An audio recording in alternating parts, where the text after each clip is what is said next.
Hey guys, Joe here. It's me, the dude who's been MIA for a little bit. So, what did I miss, guys?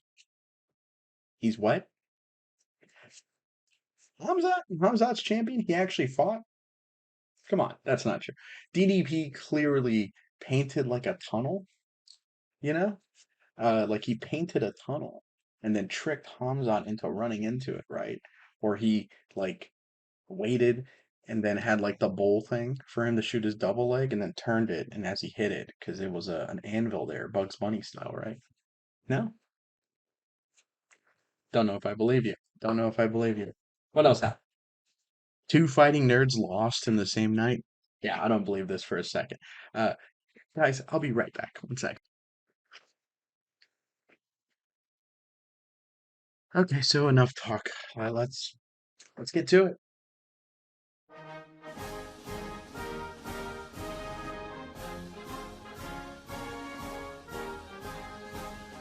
So, Nassourdine Imavov, he outpoints Caio Borralho, for a shot against Hamzat.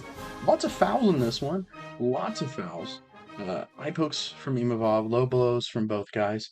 But despite it all, I thought the ebb and flow of the match was very clear. Or not match, the fight was very clear. Imavov had fainted Borralho into inactivity on the feet, which made these no setup takedowns that Borralho was going for easy, very easy to stuff. And I thought this was a very good unanimous decision showing from Imavov, who definitely has racked up enough wins on his resume on this streak we have going here to get himself, excuse me, to get himself a title shot. I don't really think there's anybody else who has a better case. I know some people might say RDR, but I think he's one or two wins away from it. Probably one win. I don't think anyone else. So Imavov versus Chimaev, I hope is a competitive fight, or I'm rooting for Imavov. Because he actually fights more than once a year, more than once every 2 years. Um, then for the Barrio, man, I love these fighting nerds. So I was really rooting for him here. And so the next fight's gonna be a little for me to talk about as well. But I think the next matchup for him, realistically speaking, you probably go with someone still in the top five. So there's Strickland. I think that's a solid one. But he's got anger management and he just looks miserable. They're making him coach women, which is super funny. Um, Strickland's always a good one. Paulo Costa. I think Paulo Costa's fighting someone soon. I forgot who, but hopefully him. If he isn't fighting someone, that'd be a fun one. I think the big one though for me is Reinier de Ritter. I think RDR and him.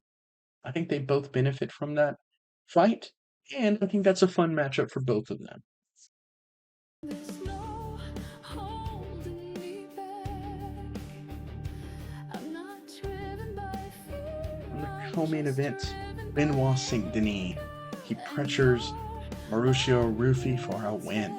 This is the scalpel, I Mauricio just Ruffy. He's the love you scalpel too. of the fighting nerds. Like I kind of think of all of them as like almost like a weird Avengers team in a sense because they kind of hype themselves up like it's all of us together. Yeah, like Calbordio is clearly like the leader of the fighting nerds, and then Jean Silva is the crackhead chainsaw wielding guy on the team, and Mauricio Ruffy he's like the surgical scalpel so to speak, for me. And Carlos Prates is like your sniper in a sense. Uh, so the scalpel just got pressured, got just forward movement. Benoit Saint Denis, he's looking to suffocate the kicks, which is great. If you're fighting a guy who likes to kick and has slick boxing, like head movement, punches, uh, pressure is a great way to do it. So pressuring him, avoiding the big shots is a great way to do it, especially for the kicks. It's fantastic because there are two ways of beating a kicker. One, you either kick with the kicker, so you can clog the airways, stuff I've said 1,000 times, but you clog those airways, you can kind of create jams and create opportunities for you. The other way, I think, as well, is to excuse me, I'm going crazy here, is to pressure them. You pressure them because it's really, really hard to kick off your back foot. I've recently talked to a couple of people who have who've been spreading this. They're friends of a friends on Facebook, and they've been recently spouting, like the benefits of Taekwondo and how it's like a top three most valuable martial art. And one of the things they've said is, well, you can kick on your back foot in the Taekwondo.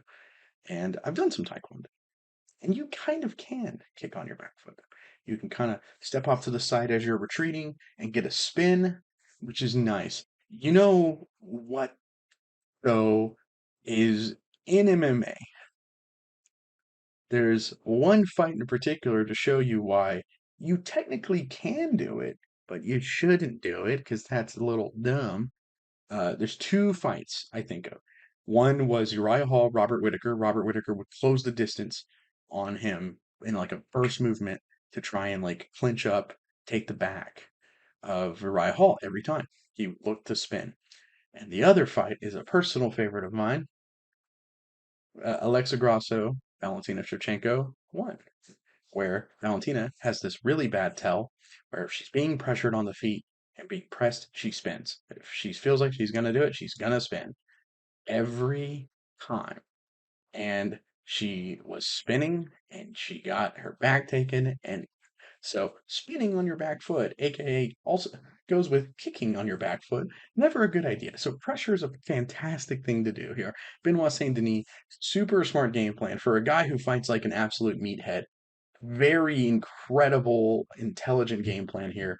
I'm not disrespecting Benoit Saint Denis. I like Benoit Saint Denis still. But you really just suffocate this flashy technical striking of Ruffy here, and you're able to force them fight to the mat. And that was the first round, and it happens again in the second round. And in the second round, he takes the back, he gets a rear naked choke, and we got ourselves a finish and fantastic. And this is two straight finishes to come back, and this one being a very, very big one here because he was kind of seen by a lot of people as a sacrificial lamb to the fight nerds, me included. So this is a big one for me. In my book, this is a big win for Benoit Saint Denis. Good way to bounce back. He had a arm triangle win earlier in the year, but last year he had a horrible, just brutalized by Hinata Moicano. And was it last year also the Dustin Poirier? It might have been the year prior, but the Dustin Poirier KO in a fantastic fight and a competitive fight, but it was still a gnarly KO. And so what's next for Benoit Saint Denis? Well, I think you can go with a guy like Mateusz Gamrot. I think you can go with, Fiziev would be fun. Personally, I think Fiziev would be fun. But Neil Dariush is probably one of the names I keep thinking about. I think that's a fun one. And for Rufi, it's lightweight. There is no shortage of names to either use to build him back up again or to give him a competitive fight or an interesting challenge for a matchup. And I'm kind of opting for the latter here. I think I'm going to go with Renato Moicano. I think that is a very fun and challenging matchup that I would like to do.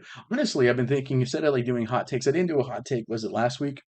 My life's been busy and hectic, and so was this weekend. But I made an effort to still do. This weekend was a tragedy, admittingly, but still made an effort to try and get here for you guys. And I've thought about just being like, hey, you just want to see me book stuff, you know? Because I love booking. Like once again, UFC hire me. I'm better than the guys you have now.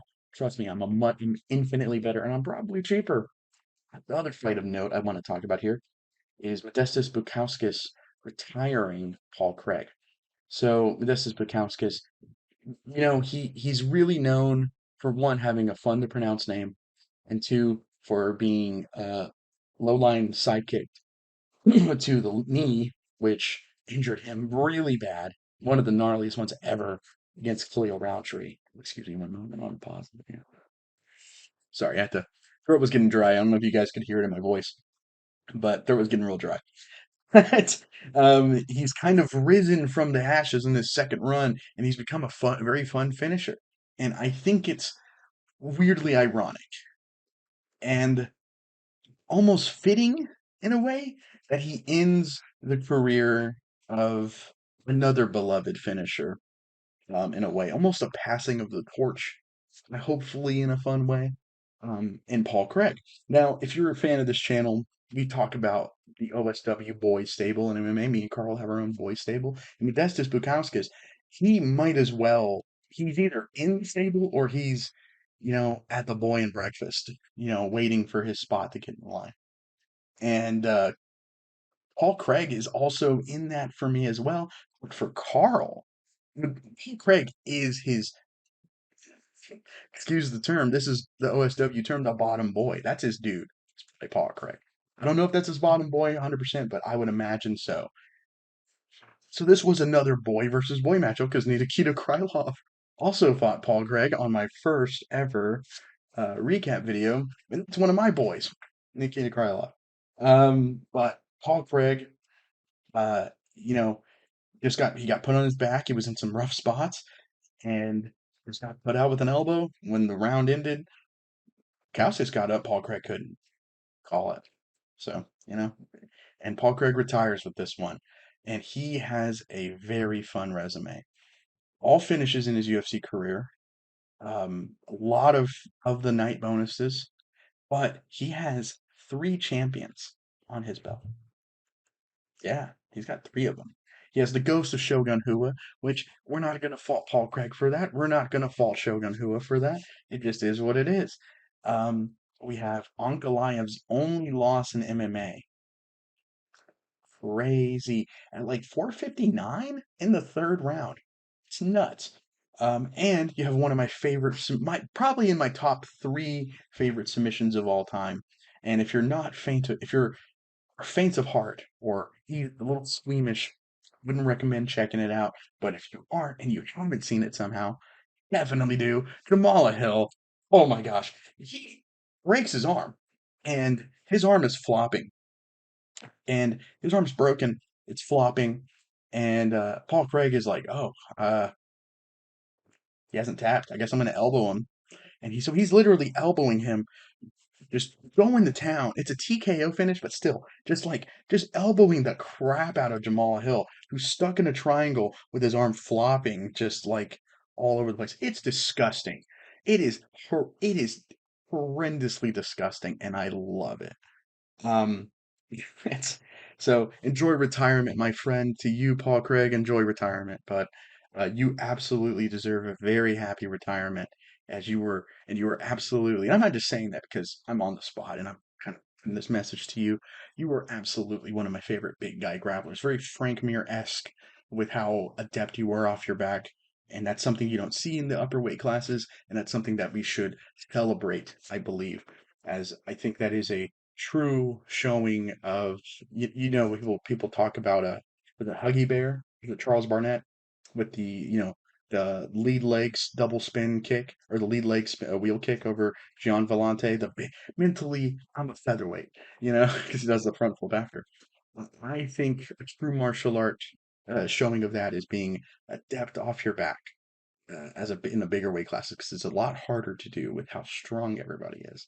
And I think it's fantastic when you see true technique like that shine. So, very, very big thumbs up. Congratulations, man. Through the rest of the card, we have Mason Jones getting a solid TKO win over Balaji Oki. Axel Sola beat Reese McKee. Gosh, I can't talk.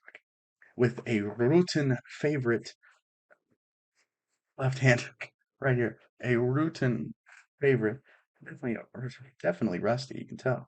Forgetting where the things are on the camera. A Rutan favorite though, a body shot.